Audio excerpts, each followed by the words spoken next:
Howdy folks, this is Chris with Big Guys Hike 2, and today I'm going to be going over how I ended up figuring out how many calories that I was going to take in a day, and how to divide up my macros into proteins, fats, and carbohydrates.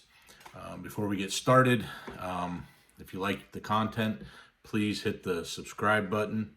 I'm trying to get to 500 so that I can get the there's some extra things you can get on YouTube, and I'd like to be able to use those so that we can communicate better. So please help out. If you like this video, hit the like button. If you want to see any other content or would like any more details, please hit the comment section down there and let me know.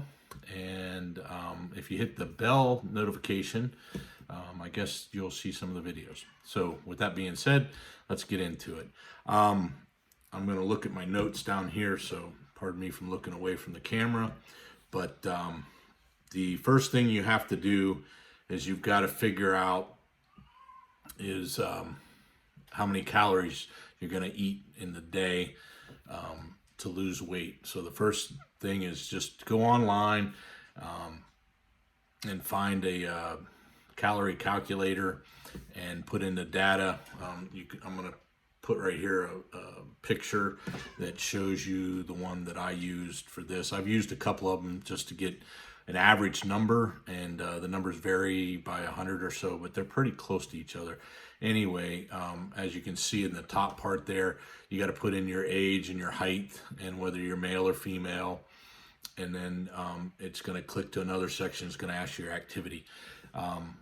You need to be honest with yourself and be honest with the thing, because garbage in's garbage out. So with if you don't know, I'd always say go conservative on your activity, because it'll just give you a lower calorie. And you definitely, if you're wanting to lose weight, you got to use a lower number than a higher number. So you put that in, and then as you can see here, for me, it come out to 2,900 calories for the weight that I'd started out at. And that will maintain where I'm at. So if you want to lose weight, you have to be in a deficit. So anyway, so that's how I got my calorie start, was 290. And then I dropped down to pick 2,500, which put me in a deficit of enough that for a daily deficit. You don't want to go down. When I was in the military, they constantly would put me on these 1,200 calories restrictive diets. At that time, I was running 10 miles in the morning. I was going to the gym for 2 hours and doing cardio in the afternoon. So I was probably legitimately burning over 1,000 calories a day easily. And it just basically puts you in starvation mode. It's not something that you can maintain or stay on. I did lose weight, but you end up binge eating, and a week worth of starving, and on one day you end up eating everything that you saved, and then on top of that you're just miserable. So best thing to do is just lower your calories slowly and start out with a deficit of 200 to 500 is what they suggest. So now that you figured out your calorie intake, the next thing is your macros. So you got to divide it up. For my diet, I've always, when you exercise, things like that, the number one thing you want to do is maintain your muscle mass, if not increase your muscle mass. And that helps with, especially with diabetics, with your insulin resistance and things like that. And it also keeps your metabolism up and burn more calories. So the more muscle you have, the more calories you burn daily. So you have to look up the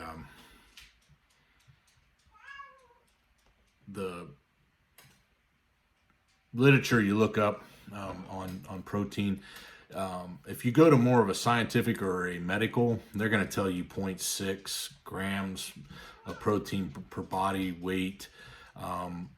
But I will tell you, most sports or athletic bodybuilder websites are going to tell you at least 1 gram to 1.6 grams of protein. I've even seen it up to 2 grams of protein. I think that's way too high. But a lot of the scientific based athletic type research shows that anywhere from zero point 0.8 to around 0.2 is ideal. When you get to 0.4 or 1.4 grams per body weight, the effect tapers off, and so you don't get any added benefit for the added protein. So I am one of the people who likes to go in the middle. I'm not exercising at the level I used to because of age and some injuries, so I went with a moderate number. So I did 1 gram per right, and like I said, you can see this video up here and it'll show you some of the information on that. One of the things you have to know is that your body can only digest 24 to 50 grams of protein at any given time to convert that into your muscle. Anything more than that, your body's going to start breaking that down for calories and storing it instead of using it for the protein synthesis. So you're going to want to not eat all your protein in one meal. So a lot of these people that do intermittent fasting may have issues with that. I was doing intermittent fasting. I'd lost some weight that way, but my cholesterol, because I went on a keto diet, my cholesterol went through the roof. And then I noticed when I did that intermittent fasting, when I put on a monitor, I would have too big of spikes on my blood sugars for that meal or after that meal. So I decided to monitor smaller meals, and I don't get the spikes that I was getting with the one big meal. So when I eat smaller meals, I'm not as getting the biggest spikes. And for diabetics, that's more important to me than the benefits of the intermittent fasting. So that's why I didn't do the intermittent fasting. So with that, if you look right here, there's a chart, and when you're doing how many grams per pound of body weight, you want to do your lean muscle mass. So people like me that are obese and we're 30, 40, 50% body fat, you don't want to calculate that into your protein. So you want to use your lean muscle mass, and the easiest way to do that is on this chart. You'll see for men and women, they tell you what the average weight should be for somebody, and it has it in small, medium, and large frame, and they don't really take into account a lot of muscle mass. So like for myself, I'm 5'8", and it got me for a large body frame 152 to 172 pounds. I wrestled at 160 in high school for 2 years. In my last 2 years, I wrestled at 175, and there's just no way that 175 or 172 with the amount of muscle I've put on over the years would I'd be losing muscle mass to get down to that. So I went ahead and conservatively just said 180 pounds is a lean muscle mass for me right now. It's probably a little bit more than that, but I'm going to go with that. So I'm doing 180 grams of protein a day. And this is important for figuring out your other macros. So if you look at this chart here, in the first column, I have total calories, and so 290 would maintain my weight. I told you I wanted to go on a 250 calorie a day meal at a deficit. It's what I started with, and so to do that, on this chart, you're going to see the columns. There's the protein, the carbohydrates, and the fat, and you have protein in grams, which is how you're going to measure how much food you eat, and then the protein calories is how many calories those each thing.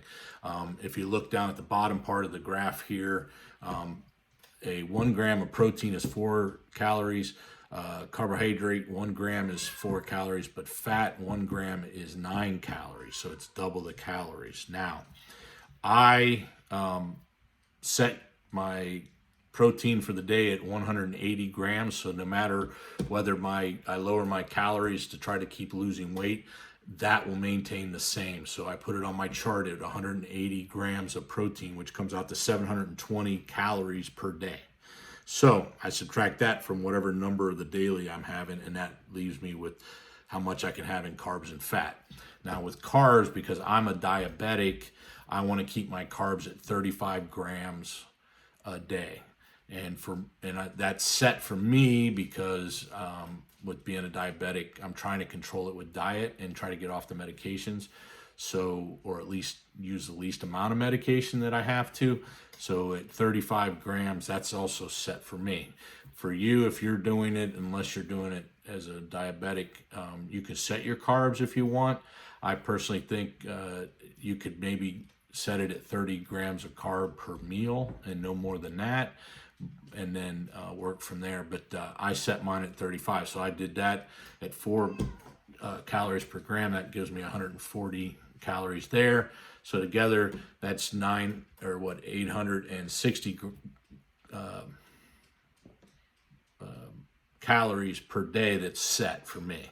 So the remaining would be subtract from whatever I decide my daily, which 2,500 would leave me as 1,640 calories that I can eat in fat, which then you got to convert so you can measure what fat you're eating, which is 182 grams of fat.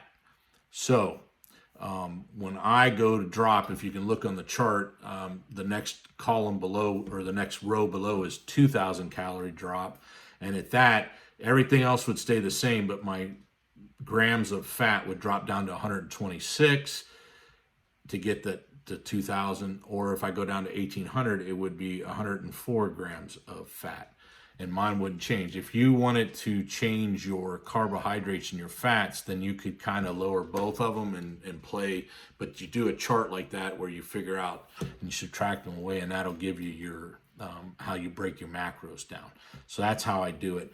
I didn't lose any weight at the 2,500 calories per day. I did that for 2 weeks. Wasn't losing the weight that I wanted to. So I dropped it down to 23, and then I dropped it down to 2,000, which is where I'm at currently. I did really good the last 2 weeks and lost 2 pounds and 3 pounds in those 2 weeks.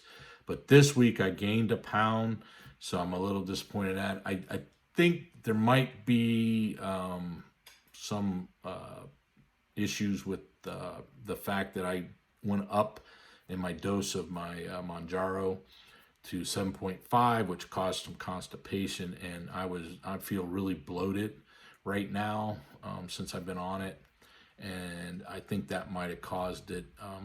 I weigh in every Friday morning, and I weighed in, and then afterwards I drank a big coffee and ended up using the restroom, and then I went to the gym, and when I came home, just for curiosity, I had gone to the bathroom when I got back from the gym, and when I got on the scale, it looks like, if I counted that scale, that I might have lost a pound.